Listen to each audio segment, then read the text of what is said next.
Commencement exercises often begin with an invocation, a form of prayer, gathering people together for a special purpose.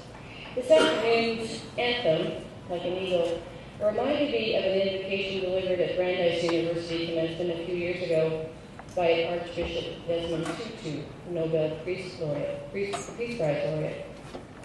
Bishop Tutu told the story of a farmer who in his backyard had a chicken that was a little odd looking. Behaved like a chicken. It was pecking away like other chickens. But it didn't know there was a blue sky overhead and the glorious sunshine until someone who was knowledgeable in these things came along and said to the farmer, "Hey, that's no chicken." The farmer said, "What do you mean?" "Yes, it is. It looks like a chicken. It behaves like a chicken." But the woman persisted. She said, "Give it to me and I will show you." So the farmer gave this strange-looking chicken to the wise woman. And she took the strange-looking chicken to the top of the mountain and waited until sunrise. And then she turned this strange-looking chicken towards the sun and said, "Eagle, fly." And the strange-looking chicken shook itself off, spread out its wings, and lifted off and soared and flew away into the distance.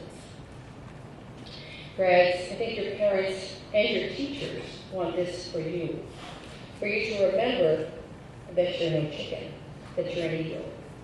There may be times when you act like a chicken, though. You have your head down, pecking around doing what everyone else is doing.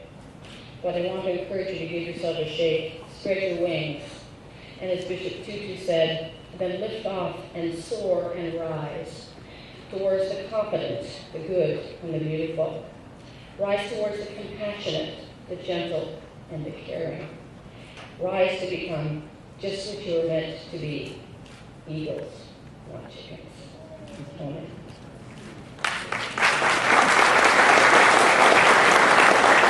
Good afternoon, ladies and gentlemen, students, parents, grandparents, aunts and uncles, trustees, are my colleagues, and honored guests, and members of the class of 2013. Welcome to our 140th commencement.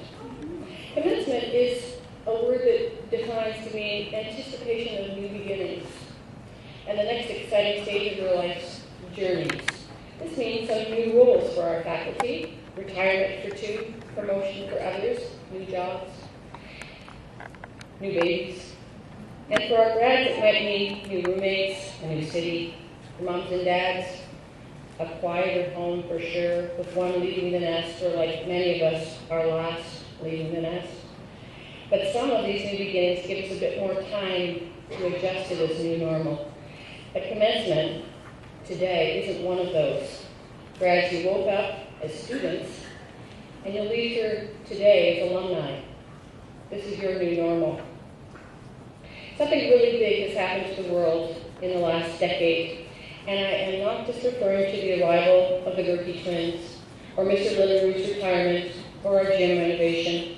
I mean, something really big. Think about it. Facebook, Twitter, 4G, iPhones, and all their apps, voice over IP, which is spelled VoIP, so it means something. Wireless everywhere, the cloud for storage and whatnot, Skype, all of these things in the last decade, but we were all busy raising the class of 2013.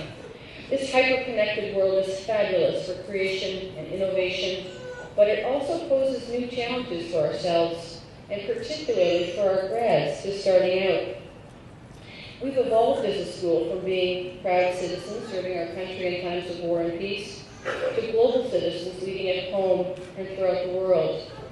Now we're being asked to prepare our students to be responsible digital citizens, where we need to put our best foot and sometimes our best thumbs forward 24/7, 365 days.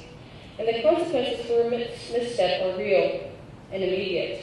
We can go, as we know, from LOL to OMG. And we can naively overshare to the detriment of our future employment, personal privacy, security. But that's not the only thing changing. Last month, I read a piece in the New York Times by Thomas Friedman, which was called Our 401k World. And I think like a 401k retirement plan, he asserts that the world we're preparing our students for is a world of defined contributions, not defined benefits. And I know for you grads it seems a little early to think about your future with, your 401k retirement plans and all, but your parents have been planning for your future since the day you were born. And they've invested heavily in you. They've invested in a Morgan Park Academy education. They're hoping for a defined benefit for you, which is a stellar future. But from this moment forward, you'll need to take over the reins and take control of your own future and make your own contributions. Friedman asserts that your success will boil down to investing for yourself, in yourself, instead of relying on your employer or your parents to invest a predictable amount each year and give you perhaps a predictable future on your retirement. So I think what is true in retirement plans seems also to be true in life. It's just another way of saying you get out of life what you put in.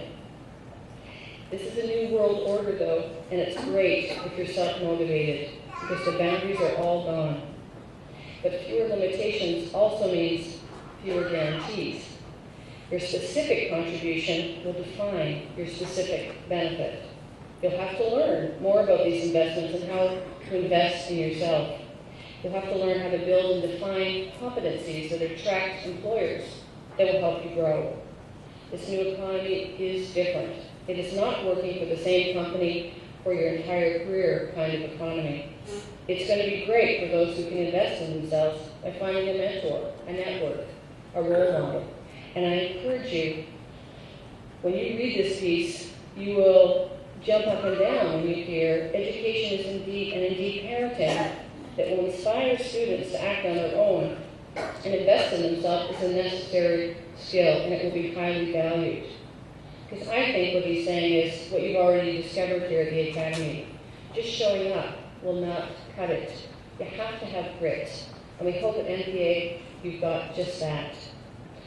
Students will need to take advantage of these opportunities open to them in this defined contribution world.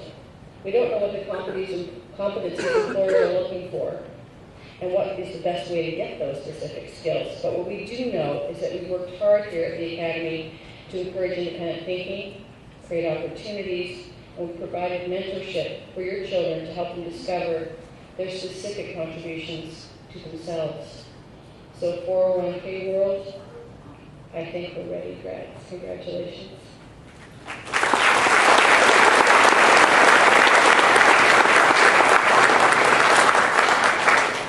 The faculty and trustees met about 2 weeks ago to celebrate our year together and to pay tribute to the faculty who were celebrating their milestones of distinguished service.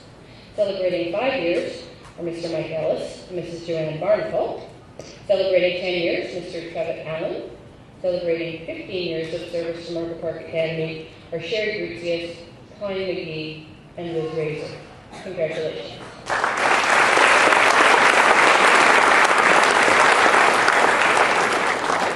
We have 2 teachers retiring this year, and while Mrs. Krause was celebrated at the middle school assembly, I want to remind those of you who did live through History Fair and being scratched bald by her, that her 14 years in middle school, she leaves us to be a full-time granny, and that is no retirement for anybody. One of her students who paid tribute to her said, Mrs. Krause expects the best, and so I gave it to her. Congratulations to Mrs. Krause.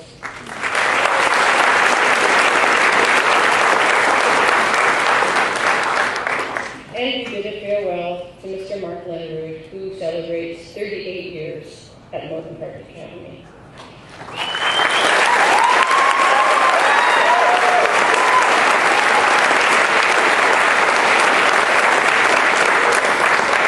Mr. Lennerud has been recognized over his long, distinguished career by lots of organizations, and I will highlight a few for you.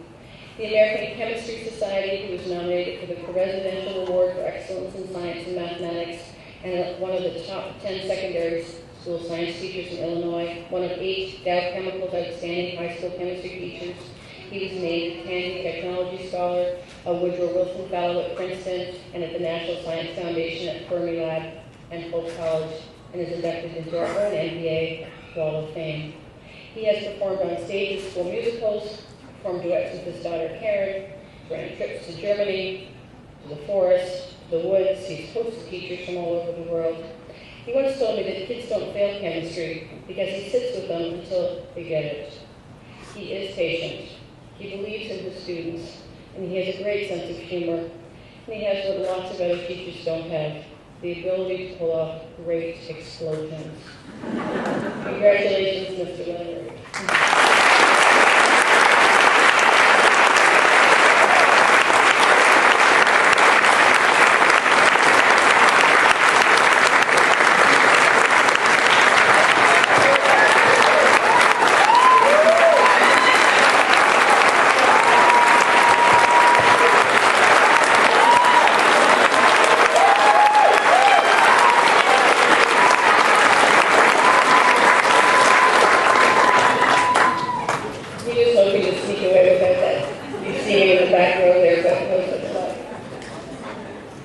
I can't say enough about the enormous support and guidance and strength of the leadership team with whom I work most closely every day. The group of deans and assistant heads are a phenomenal group of individuals.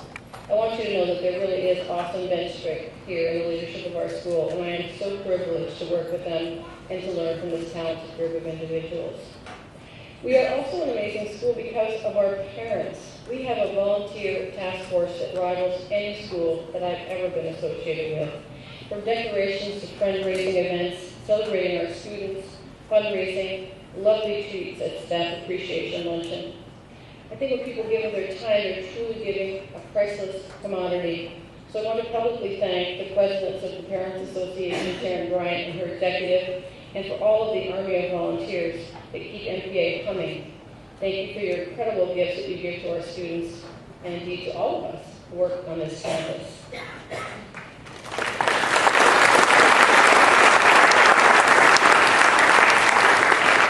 And finally, I would like to recognize the Board of Trustees who have done so much for me personally and professionally throughout this year. They are 14 exceptional people. They serve the school in the ultimate volunteer capacity. They're current parents, alumni, community leaders, and they are charged with holding the mission of the school in trust. I would be remiss if I didn't take this moment to publicly thank our chairman, Mr. Jim Mitchell, because the role of the chair is a huge undertaking. The relationship between the board chair and the head of school is critically important, as there's one of shared responsibility of the present and the future school. So I believe we owe him and his fellow trustees our greatest thanks for the careful stewardship of the Academy. Thank you.